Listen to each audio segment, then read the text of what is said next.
Every monster begins as a story someone else told. That was the first line in the classified briefing Dr. Daniel Hayes received 3 hours before his shuttle reached Orbital Research Station Kestrel. Outside the small viewport, the stars of the outer rim drifted slowly past like scattered frost across black glass.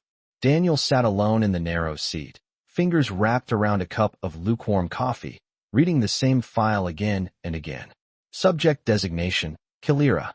Threat classification, extinction-level organism. Planet killer. According to the report, 3 alien colonies had been found silent after her appearance. Cities empty, lights still glowing, entire ecosystems abandoned without a trace of life. No weapon signatures. No explosions. Just absence.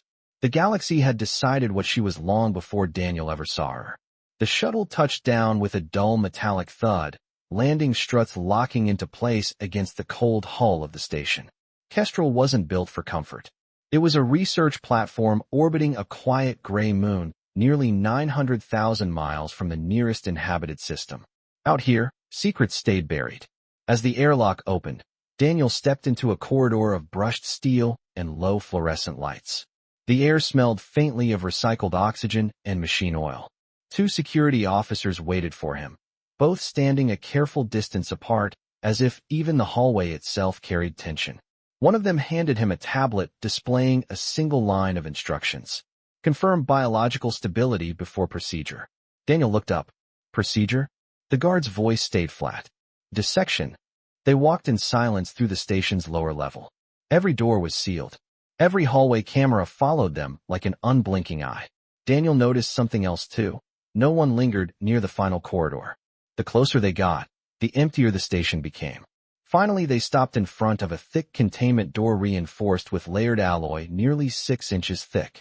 A warning light glowed above it. The second guard spoke quietly. You'll want to stay at least 10 feet away. Daniel frowned. From a patient? The guard didn't answer. The door slid open with a deep mechanical sigh. Inside, the chamber was enormous, roughly the size of a 2-car garage, its walls lined with monitoring equipment and containment emitters humming softly in the dim light. At the center of the room stood a single transparent energy barrier shaped like a cylinder. And inside it she was there. Chilera sat on the metal floor with her back against the containment field, long silver hair falling across her shoulders like pale starlight. Her skin held a faint cerulean glow, almost luminous against the dark chamber. She didn't look like a destroyer of worlds. She looked tired. The guard stopped at the threshold. Neither stepped inside. Daniel noticed the distance immediately. 10 feet. Maybe more. One guard spoke again, his voice barely above a whisper. Doctor, whatever you do, don't touch her. Daniel stepped forward anyway, the soft echo of his boots carrying across the steel floor as the so-called monster slowly lifted her glowing eyes to meet his for the very first time. Chilera did not move when the human stepped closer. The soft glow of the containment field painted pale rings of light across the metal floor, while the quiet hum of the station machinery filled the silence between them. Daniel Hayes slowed his steps when he reached the 10-foot line the guards had warned him about. He noticed it immediately. The soldiers behind him had stopped breathing normally.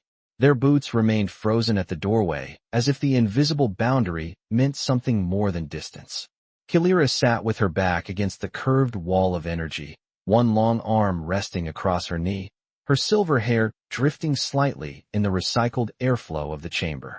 Up close, the cerulean tone of her skin shimmered faintly like distant ocean water under starlight. Not monstrous, not terrifying, just different. Daniel studied the monitors along the wall. Heart rhythm irregular.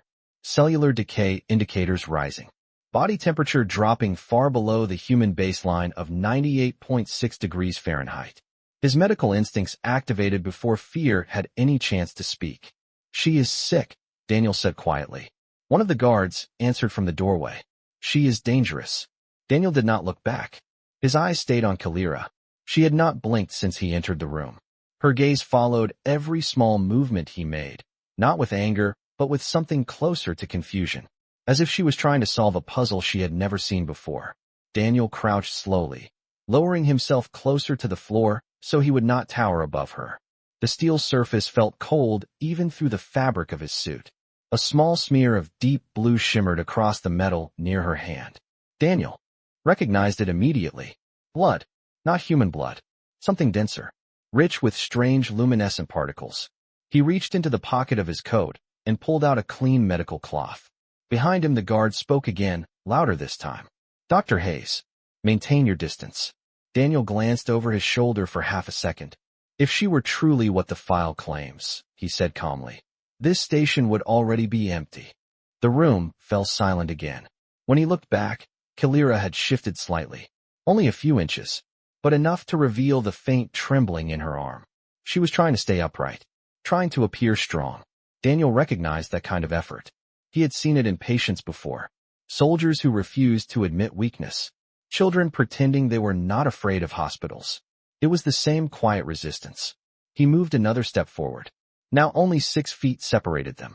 The containment field flickered softly between them like heat waves rising from pavement on a summer afternoon. Kalira finally spoke. Her voice sounded low and distant, as if it had traveled across 1,000 miles before reaching the air. Human, she said slowly, the word shaped carefully as if it were unfamiliar. Why do you approach? Daniel did not answer immediately.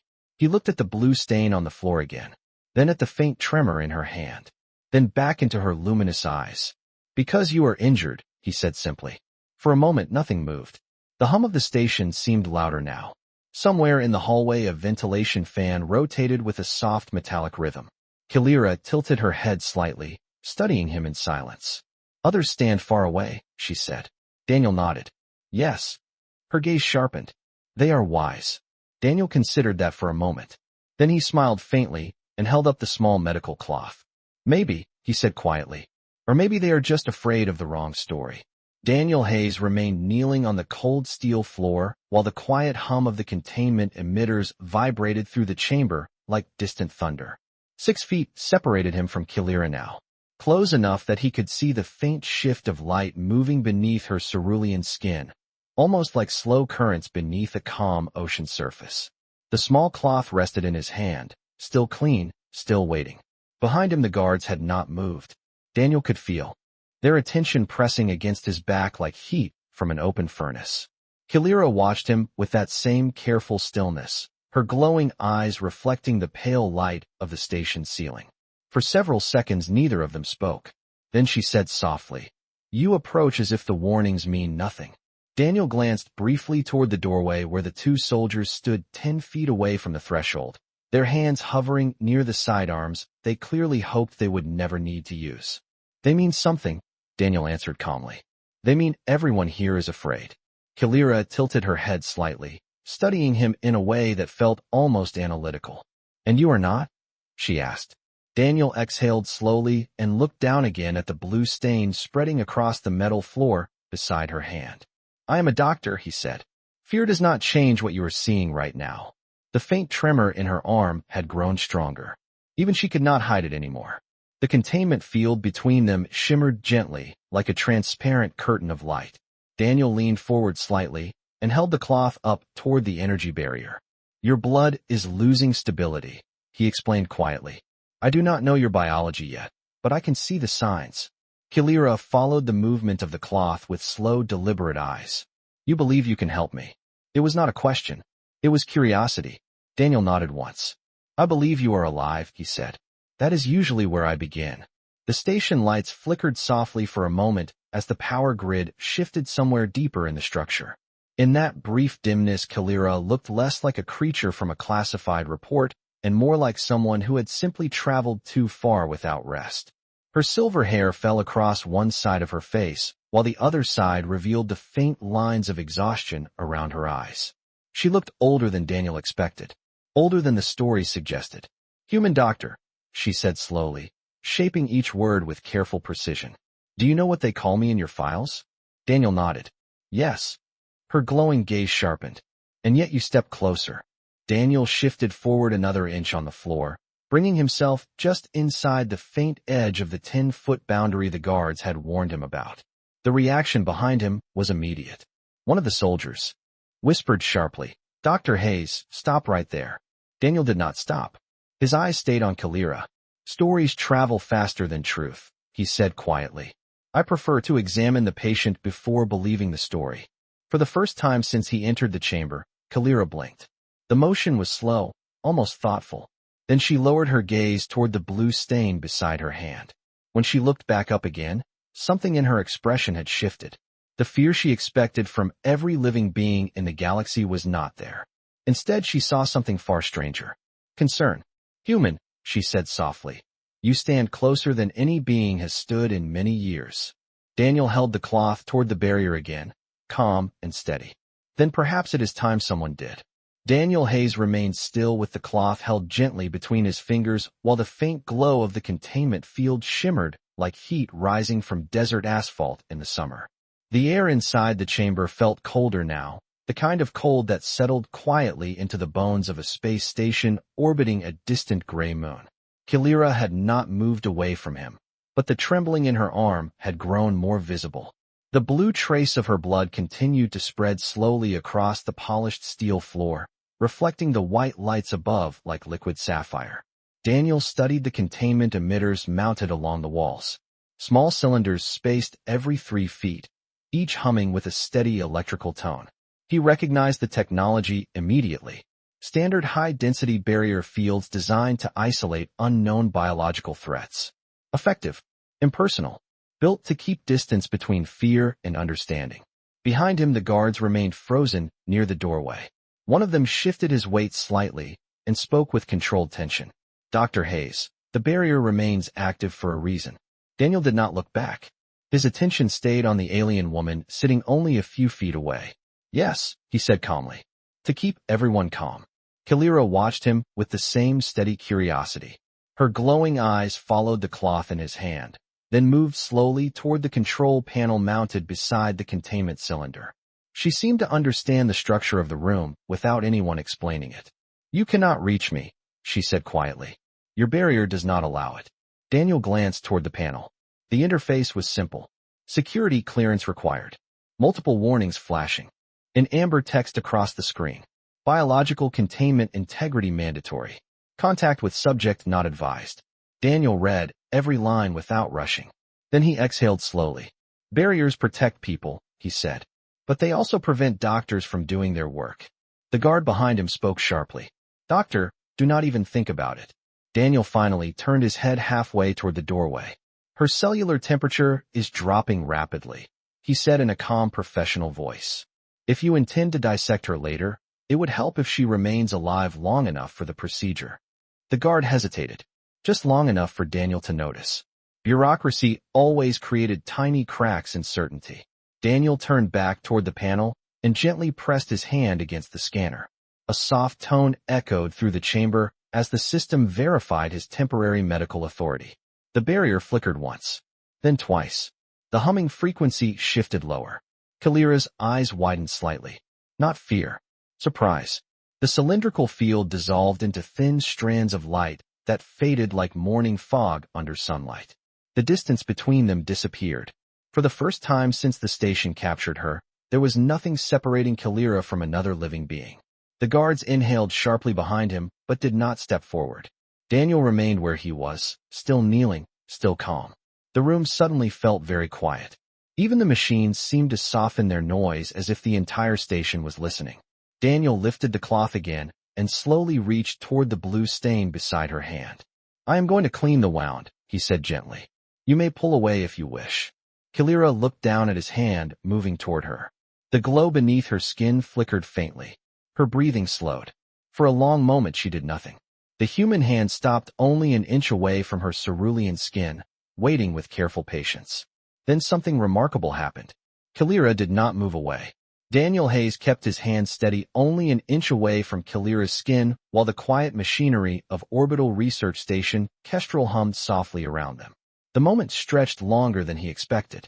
Long enough that he could hear the faint rhythm of the station's life support system cycling air through the walls. Long enough that he noticed how carefully Kalira was watching him. Not with hostility. Not even with suspicion. It was something deeper than that. As if she were examining a phenomenon that had never existed in her experience before. Slowly, very slowly, Daniel moved the cloth the final inch forward and gently pressed it against the blue trace of blood along her hand. The contact was light, barely more than a touch. The cerulean glow beneath her skin flickered the instant the cloth touched her. Behind Daniel, the guards inhaled sharply, but neither of them crossed the doorway. Kalira's fingers tightened slightly against the cold steel floor. Not pulling away, simply reacting to something unfamiliar. Daniel remained calm and steady, carefully wiping the thin line of blue from the metal surface before lifting the cloth again to examine it. The substance shimmered softly in the light like liquid starlight. Your blood contains a high concentration of bioluminescent proteins, Daniel said quietly, mostly to himself. Fascinating. Kalira lowered her gaze to where his hand rested beside hers. The distance between their skin was less than half an inch now. You speak as if you were studying an ocean, she said softly. Daniel smiled faintly. In a way, biology always feels like that, he answered. Vast. Complicated. Mostly misunderstood. Kalira looked at him for several seconds without speaking. Then she slowly lifted her hand from the floor. The motion was small, almost hesitant. Daniel noticed the tremor immediately and adjusted his position so that if she lost balance, she would not fall forward onto the steel. Instead of collapsing, her hand stopped midway between them, suspended in the quiet air of the chamber. The faint glow beneath her skin brightened slightly where the station lights reflected across it. Daniel did not move away. He simply waited. Kalira studied the human hand resting beside her own. The shape was different from hers. Shorter fingers, warmer color, fragile in a way that seemed almost impossible for a species capable of traveling between stars. You are not afraid, she said quietly. Daniel considered the question carefully before answering. I am cautious, he replied. But fear usually fades when you look closely enough. Kalira's glowing eyes lifted to meet his again. Every being who has come near me believed they were looking closely. Her voice carried a strange calm weight, as if the memory stretched across many years. They still saw a monster. Daniel glanced down at the cloth in his hand, now stained with the faint blue shimmer of her blood. Then, he looked back at her. Stories can be very loud, he said gently. Sometimes they speak so loudly that people forget to look at what is right in front of them. Kalira's suspended hand moved slightly closer to his. The distance between their skin was now no more than the width of a coin. Daniel did not pull away. The room felt very still. Even the distant hum of the station seemed to fade into the background. For a long moment Kalira simply observed his hand, studying every detail with quiet intensity. Then, with slow deliberate caution, the alien woman did something no one in the galaxy expected her to do. She placed her glowing fingers gently against the back of the human doctor's hand. The moment Kalira's glowing fingers touched the back of Daniel Hayes's hand, the entire chamber seemed to pause. The contact was light, almost weightless, yet Daniel felt the warmth immediately. Her skin was not cold the way he expected from the temperature readings on the monitors. Instead, it carried a faint steady heat, like sunlight resting on smooth stone. Daniel did not pull away. He allowed the moment to exist exactly as it was. Across the room, the containment equipment hummed quietly, while the overhead lights reflected softly across Kalira's cerulean skin.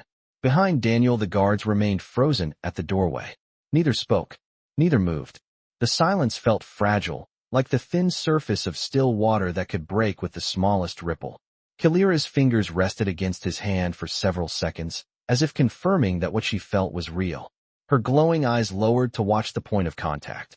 A faint pulse of light moved beneath her skin in slow rhythmic waves. Daniel noticed it immediately. Not a threat response. Something closer to a biological reaction. Your nervous system is responding, Daniel said quietly, more out of scientific observation than concern. Kalira tilted her head slightly, still studying his hand. Your species is warm, she said in a calm, thoughtful tone. Daniel gave a small smile. Compared to the vacuum of space, most things are. Kalira did not smile, but the faint tension in her shoulders eased slightly. Her fingers shifted just enough that her palm rested more fully against the back of his hand. Daniel felt the subtle strength in the motion. Even weakened, her muscles carried quiet power beneath the luminous surface of her skin. Yet there was no aggression in the touch, only curiosity, the kind a traveler might feel when encountering a new world for the first time. Every being who approached me before carried instruments, she said softly. Restraints, sensors, barriers. Her glowing eyes lifted again to meet Daniel's.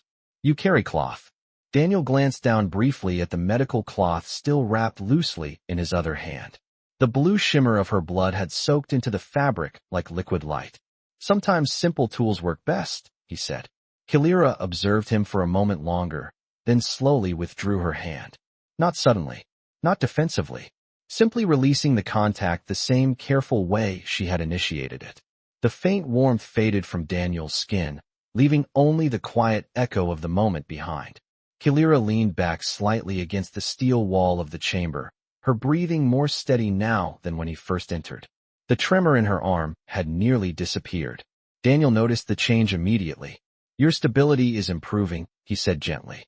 Even small treatments can help if the body is allowed to recover. Kalira looked down at the place where their hands had touched, then back at Daniel with a strange, thoughtful expression. Human doctor, she said slowly, as if choosing each word with care. In the records of my people there are stories about your kind. Daniel raised an eyebrow with mild curiosity. I hope they are good stories. Kalira's glowing eyes reflected the quiet station lights like distant stars. They say humans do something unusual, she said. Daniel waited patiently. Kalira looked directly into his eyes before finishing the thought. They touch the unknown first, she said softly, and ask questions later. Kalira's words lingered in the quiet chamber long after she spoke them. Humans touch the unknown first and ask questions later. Daniel Hayes leaned back slightly on his heels, resting one hand against the cold steel floor while the low mechanical hum of Orbital Research Station Kestrel continued its endless rhythm around them. The moment of contact had passed, yet something subtle had changed in the air between them. The tension that once filled the room had thinned, replaced by a fragile calm that even the two guards at the doorway seemed unwilling to disturb. Daniel studied the medical monitor mounted along the wall beside the containment emitters. The readings had shifted. During the last few minutes, Kalira's cellular stability was slowly improving. Her temperature was rising by fractions of a degree. The faint tremor that once moved through her arm had nearly vanished. Daniel looked back toward her with quiet satisfaction. Your body is recovering faster than I expected, he said. Your biology is remarkably efficient. Kalira remained seated against the wall of the chamber, but her posture had changed. Earlier, she had leaned heavily against the steel surface as if gravity itself had become difficult to resist. Now she sat upright, shoulders balanced, the glow beneath her cerulean skin moving in calm, steady patterns. My species adapts quickly, she replied. It is how we survive unfamiliar worlds. Daniel nodded slowly. That explains a lot. Kalira watched him carefully, her luminous eyes reflecting the soft ceiling lights. You still believe the stories about me are wrong, she said. Daniel folded the cloth in his hands thoughtfully, examining the blue shimmer that had soaked into the fabric. I believe stories often skip important details, he answered. Kalira was silent for a moment. Then she lifted her gaze slightly toward the observation window high above the chamber floor, where dark reinforced glass looked down from the upper level of the station. Daniel followed her eyes. Several silhouettes had gathered there now, watching quietly from behind the barrier. Scientists, command staff, people who had heard that the human doctor was sitting less than 3 feet away from the creature their reports called a planetary catastrophe. Kalira noticed them watching. They are waiting, she said. Daniel looked up at the window again. Waiting for what? Kalira's glowing eyes returned to him. To see if the stories are true. Daniel considered that for a moment. Then he glanced toward the control panel where the containment barrier had once flickered with defensive light. The room felt strangely open without it. Stories are comfortable, he said quietly. They give people simple answers. Kalira tilted her head slightly. And you prefer complicated answers. Daniel smiled faintly. I prefer accurate ones. The chamber grew still again. The distant machinery of the station continued its steady mechanical breathing while the watchers above remained silent behind the glass. Kalira slowly rose from the floor, her movements controlled but graceful despite the exhaustion she had shown earlier. She stood nearly a foot taller than Daniel when he remained kneeling, her presence filling the quiet chamber with an unexpected sense of calm power. Yet she did not step away. Instead, she looked down at the human doctor who had ignored every warning placed between them. Human doctor, she said softly. Daniel looked up to meet her glowing eyes. Kalira studied him with the same careful curiosity she had shown since the moment he entered the chamber. "If the stories about me are wrong," she said, "then you must ask a different question." Daniel raised an eyebrow slightly. "Which question is that?" Kalira's gaze shifted briefly toward the distant stars visible through the narrow viewport in the far wall of the chamber. When she looked back at him, her voice carried a quiet weight that made the room feel even stiller than before. "Not what I am," she said, "but why an entire galaxy needed me to become a monster." Daniel Hayes remained kneeling on the steel floor of the chamber, while Kalira stood before him, tall and silent, her cerulean skin reflecting the pale station lights like distant water beneath a frozen sky. The words she had spoken settled into the air between them with quiet gravity. "Not what I am, but why an entire galaxy needed me to become a monster." Daniel did not answer immediately. He looked up at her, studying the calm strength in her posture, the steady glow moving beneath her skin, the way exhaustion still lingered behind her luminous eyes even as her body recovered. For a moment, he forgot the observers behind the dark glass above them, forgot the two guards standing rigid in the doorway, forgot the long chain of reports that had labeled her as an extinction-level threat. In that moment, she was simply a patient standing in front of him, a living being who had been turned into a story. "That is a very large question," Daniel said quietly. Kalira's gaze did not leave his. "Large questions often hide behind simple lies," she replied. Daniel slowly rose to his feet so that he stood level with her. Even then she remained slightly taller, her presence calm but powerful, like a quiet tide that could move mountains without ever appearing violent. The chamber lights hummed softly above them while the machines along the walls continued monitoring her recovery. Daniel glanced briefly toward the observation window high above the floor. The silhouettes behind the glass had grown. More people had gathered now, drawn by curiosity and fear in equal measure. Kalira noticed the direction of his glance. "They listen," she said. Daniel nodded. "They always do when the story might change." Kalira walked slowly across the chamber, each step controlled and silent against the steel floor. The faint glow beneath her skin pulsed gently with every movement. She stopped beneath the observation window and looked up toward the dark silhouettes watching her. No anger appeared in her expression, no hostility. Only a deep, quiet weariness that seemed older than the station itself. "They call me Destroyer," she said softly. "World Ender. Extinction Bringer." Daniel folded the cloth in his hands again, the blue shimmer now faintly dried into the fabric. "Stories like powerful names," he said. Kalira lowered her gaze from the window and looked back toward him. "Your kind understands this better than most species," she replied. Daniel smiled faintly. "We invented most of them." For several seconds neither of them spoke.